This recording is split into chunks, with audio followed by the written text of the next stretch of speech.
Lieutenant general retired फैज़ हमीद को बाज़ाब्ता chargesheet कर दिया गया। ISPR के मुताबिक चार्जशीट में सियासी सरगर्मियों में मुलविस होना, ऑफिशियल सीक्रेट एक्ट की खिलाफ वर्जी करते हुए रियासत के मफाद को नुकसान पहुँचाना, इख्तियारात और सरकारी वसाइल का गलत इस्तेमाल और अफराद को नाजायज़ नुकसान पहुँचाना शामिल हैं।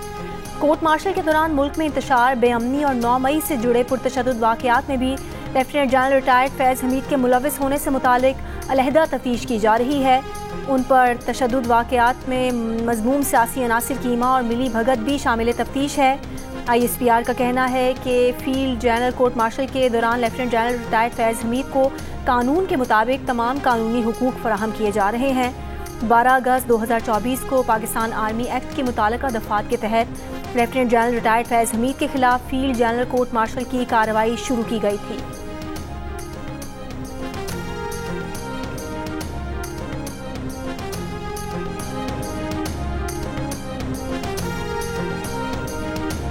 सेनेटर फैसल वारा का कहना है कि अब अगर बानी PTI को फौजी तहवील में ले लिया जाए तो हैरान कुन नहीं होगा। फैज़ हमीद पर चार्जशीट से साबित है कि अब कोई कानून से नहीं बच सकता। पहले भी बताया था कि सिविल नाफरमानी की कॉल इस ट्रायल से लिंक है। ऐसा नहीं हो सकता कि एक शख्स का ट्रायल हो और उसके हवारियों का ना हो। 9 मई से फैज़ हमीद, PTI, बानी PTI और बुशरा बीबी को अलग नहीं किया जा सकता।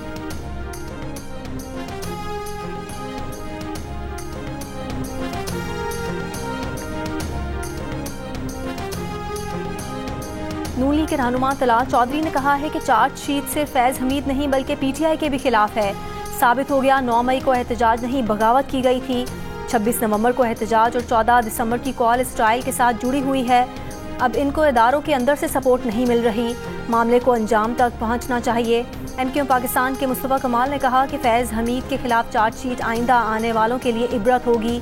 उनके लिए भी सबक है जो समझते हैं कि ताकत कभी ख़त्म नहीं होगी। इस केस के बायस मुल्क के मुस्तकबिल का फैसला होगा। फैज़ हमीद को बगैर सबूतों के गिरफ्तार नहीं किया गया होगा।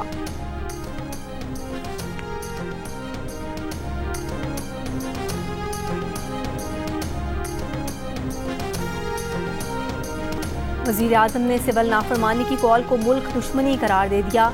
वफाकी काबीना के इजलास से खिताब में कहा कि सिविल नाफरमानी से बड़ी मुल्क दुश्मनी कोई नहीं हो सकती। माशी इस्तेहकाम के लिए सियासी इस्तेहकाम इंतहाई ज़रूरी है। इस्लामाबाद पर चढ़ाई करके मुल्क के खिलाफ साजिश की गई थी। हुकूमत को हिदायत कर दी है कि इस साजिश के जिम्मेदारों को सबूतों के साथ कैफरे किरदार तक पहुँचाया जाए और किसी बेकसूर को हाथ ना लगाया जाए। वज़ीर आज़म ने कहा शाम से 250 ज़ायरीन और 300 दीगर पाकिस्तानियों की वतन वापसी के लिए इंतजाम किए जा रहे हैं। लबनान के वज़ीर आज़म से कल बात हुई थी। लबनानी वज़ीर आज़म ने कहा कि पाकिस्तानियों के पास वीज़े हों या ना हों, बेरूत के रफ़ीक हरैरी एयरपोर्ट से उनको वतन वापसी में हर सहूलत दी जाएगी।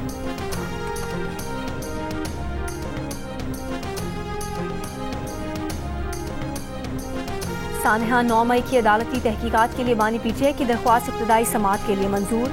जस्टिस मुसर्रत हिलारी ने कहा अगर जुडिशल कमीशन बन भी गया तो सिर्फ जिम्मेदारी ही फिक्स करेगा। कमीशन की रिपोर्ट का फौजदारी मुकदमात पर असर नहीं पड़ेगा। बानी PTI के वकील हामिद खान ने कहा मुल्क में गैर एलानी मार्शल लॉ लगा हुआ है। एहतजाज करने पर फौज तलब कर ली जाती है। जस्टिस मुसर्रत हिलारी ने कहा मार्शल लॉ में फौज खुद आती है, तलब नहीं की जाती। जस्टिस मोहम्मद अली मजहर ने कहा फौज तो आर्टिकल 245 के तहत तलब होती है। अगर आप इसे मार्शल लॉ कहते हैं तो फिर आर्टिकल 245 भी चैलेंज करें। जस्टिस जमाल मंदोखेल बोले आप मार्शल लॉ कहकर स्वीपिंग बयानियां दे रहे हैं। क्या किसी अथॉरिटी का कोई ऐसा हुक्म मौजूद है जिसे आप चैलेंज कर रहे हैं? आपने हाई कोर्ट से रुजू क्यों नहीं किया? वकील हामिद खान ने कहा कि ये किसी सूबे का नहीं पूरे मुल्क का मामला है, इसीलिए सुप्रीम कोर्ट से रुजू किया। रजिस्ट्रार ऑफिस का एतराज़ है कि अवामी वफाद का मामला नहीं। आप एतराज़ात दूर करके मेरिट पर दलाइल सुने तो अदालत को मुतमईन करेंगे। आईनी बेंच ने रजिस्ट्रार ऑफिस के एतराज़ात दूर कर दिए। अदालत ने हामिद खान को हिदायत की कि केस दोबारा मुकर्रर होने पर उठाए गए सवालात पर अदालत को मुतमईन करना होगा।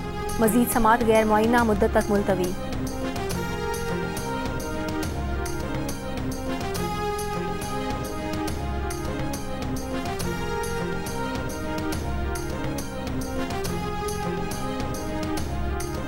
तौहीन अदालत केस में अदालत ने नोटिस किया तो बानी PTI को पेश करना पड़ेगा। क्या हुकूमत बानी PTI के खिलाफ तौहीन अदालत का केस चलाना चाहती है? अदालती पेशी से मुतालिक हिदायत ले लें। 25 मई 2022 के लॉन्ग मार्च पर हुकूमत की बानी PTI के खिलाफ तौहीन अदालत की दरख्वास्त पर आईनी बेंच के सरबराह जस्टिस अमीनुद्दीन की हिदायत। एडिशनल अटॉर्नी जनरल ने कहा, बानी पीटीआई ने 25 मई को लॉन्ग मार्च किया और अदालती हुक्म की खिलाफ वर्जी की। हुकूमत संजीदगी से दरख्वास्त पर समाअत चाहती है। जस्टिस जमाल मंदोखेल ने कहा, तौहीन का मामला अदालत और तौहीन करने वाले के दरमियान होता है। अदालत आपको रास्ता दिखा रही है। बानी पीटीआई के वकील सलमान अकरम राजा ने कहा, मोबाइल सर्विस की बंदिश के बायस अदालत का ज़बानी हुक्म बानी पीटीआई तक नहीं पहुँच सका था। मजीद समाअत गैर मुअय्यना मुद्दत तक मुलतवी।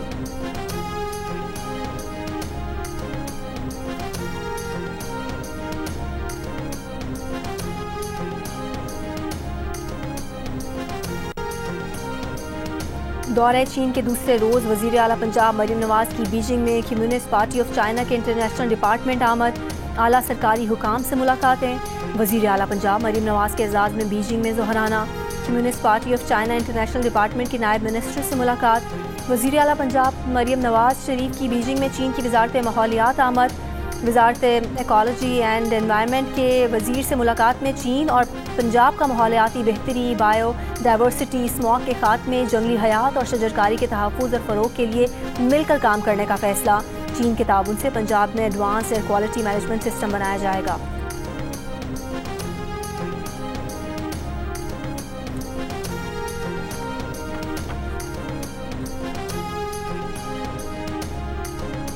गवर्नर पंजाब सरदार सलीम हैदर से वज़ीर आला सिंध सैयद मुराद अली शाह की मुलाकात और प्रेस कॉन्फ्रेंस। मुस्लिम लीग नून और पीपल्स पार्टी की पावर शेयरिंग पर तबादला ख्याल।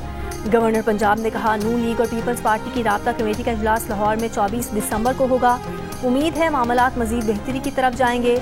नून लीग को पीपल्स पार्टी से किए वादे पूरे करना होंगे। वज़ीर आला सिंध मुराद अली शाह ने कहा कि हर इलेक्शन में सिंध में सबसे ज़्यादा नशिस्तें पीपल्स पार्टी ने ली। हुकूमतों में शिकायत होती हैं लेकिन सबको साथ लेकर चलने की कोशिश करते हैं।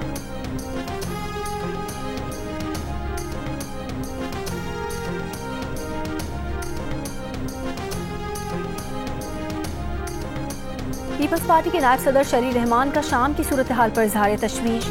सेनेट की खारजा उमूर कमेटी के इजलास में कहा, मशरिक़ वुस्ता में जंग की शिद्दत बढ़ रही है जो पूरे खित्ते को अदम इस्तेहकाम का शिकार कर सकती है। वज़ारत खारजा मशरिक़ वुस्ता की अहम सूरत हाल पर अब तक खामोश क्यों है? शाम से अपने शहरियों की महफूज वापसी यकीनी बनाना ज़रूरी है।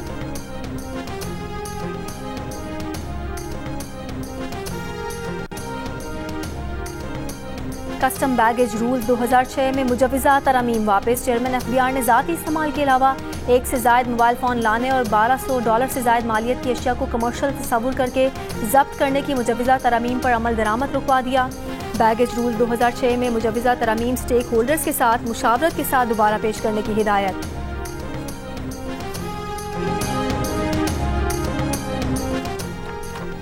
और चैंपियन T20 कप में मार्क कोर्स की एक और कामयाबी। आज के वाहिद मैच में डॉल्फिन्स को 2 विकेट से शिकस्त दे दी। मोहम्मद नाफे की 68 रन की इनिंग्स की बदौलत मार्क कोर्स की टीम 129 रन का हदफ 19वें ओवर में हासिल कर लिया। मैच जियो सुपर से बराह रास्त नशर किया गया।